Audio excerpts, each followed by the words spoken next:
Now we come to output voltage and internal resistance of the cell.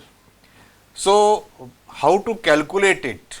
मैंने आपको बताया था कि cell means source of EMF, that is E, without any load.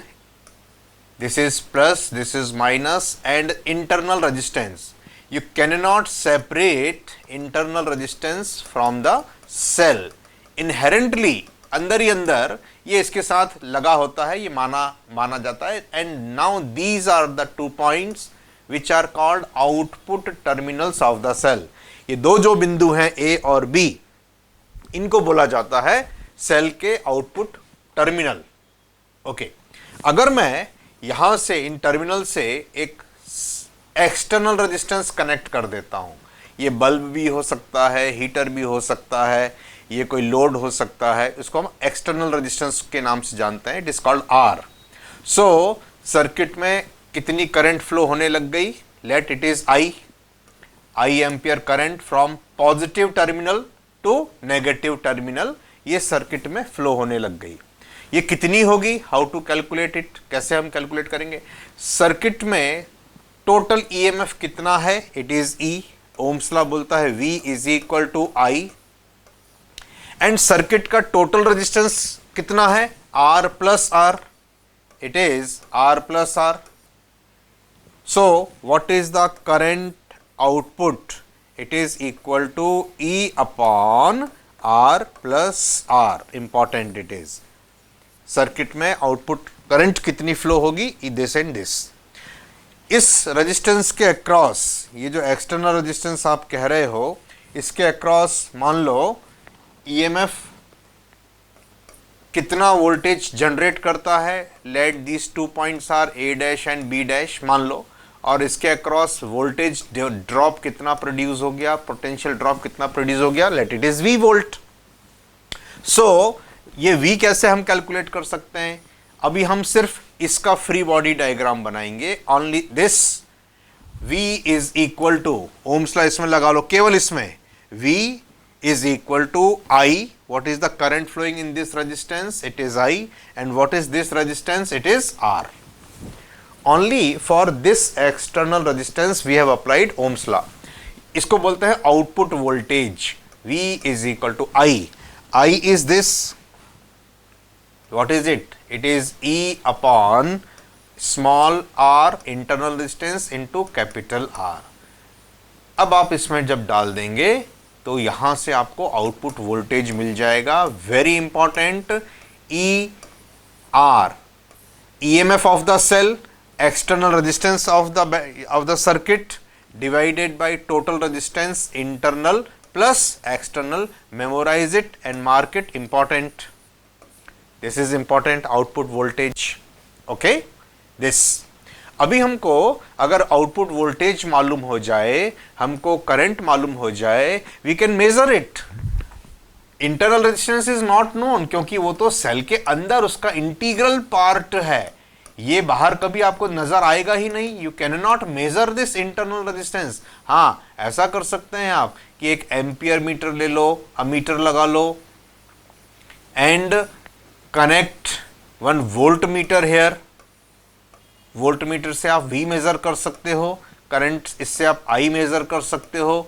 You know this I, you know this V. So internal resistance यहां से major कर सकता हूं मैं. V का मल्टीप्लाई कर दो, V into R plus V into R is equated to E R. We have to find out this. So V into R is equal to E R minus of V R. Here R is equal to, most important, take R common, so it is E minus V divided by this is V. So very important, internal resistance can be calculated as E minus V into external resistance divided by output terminal voltage of the cell. कितना terminal voltage मेरे को मिल रहा है, इससे मैं internal resistance की calculation कर सकता हूं. Always EMF is always greater than terminal voltage. क्योंकि जितना जनरेट हुआ उसके बाद मान लो 12 वोल्ट जनरेट हुआ फॉर एग्जांपल, इंटरनल रेजिस्टेंस के अंदर ही अंदर कुछ ड्रॉप हो गया, फॉर एग्जांपल 2 वोल्ट अंदर ही ड्रॉप हो गया, तो आउटपुट वोल्टेज हमको कितना मिलेगा? 12 minus 2 it is 10 volt. So always E is always greater than V और it is sometimes equal to V. जब करंट कर दो आप 0, कोई करंट ही ड्रॉ ना करो इसमें से, तो फिर E और V इक्वल होंगे. Otherwise if you draw small current, थोड़ा भी करंट आप ड्रॉप करोगे तो इसके अक्रॉस एक ड्रॉप आ जाएगा V equal to IR.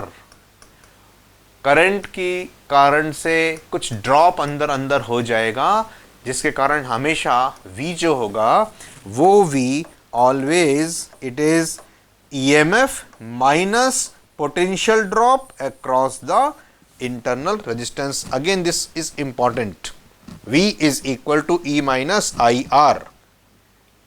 EMF of the cell, cell का विद्युत वाहक बल माइनस कितनी करंट आप ड्रॉ करोगे मल्टीप्लाइड बाय इंटरनल रेजिस्टेंस. ये फिक्स है, ये फिक्स नहीं है. ये तो आप लोड के ऊपर कितनी करंट खींचते हो. ज्यादा वोल्टेज का बल्ब लगा दोगे तो you will draw more current, less voltage का बल्ब है you will draw less current. Depend करेगा लोड के ऊपर. All right. As resistance increases, load power of the circuit decreases. ये पावर अभी हम आगे पढ़ने वाले हैं.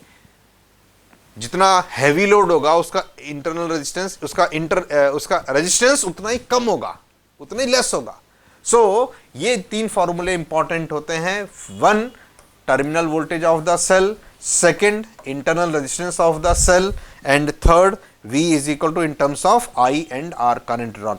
When I becomes 0, ये हो गया 0, तो V is equal to E. इसलिए मैंने लिखा E is equal to or greater than always V. E is equal to V का मतलब क्या निकला? किसी ने बोला E is equal to V.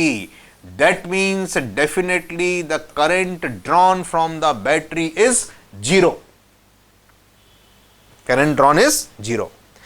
EMF कितना जनरेट हुआ उसके बाद अंदर ही अंदर ड्रॉप हुआ, वो आपको मिलेगा टर्मिनल वोल्टेज. इंपॉर्टेंट.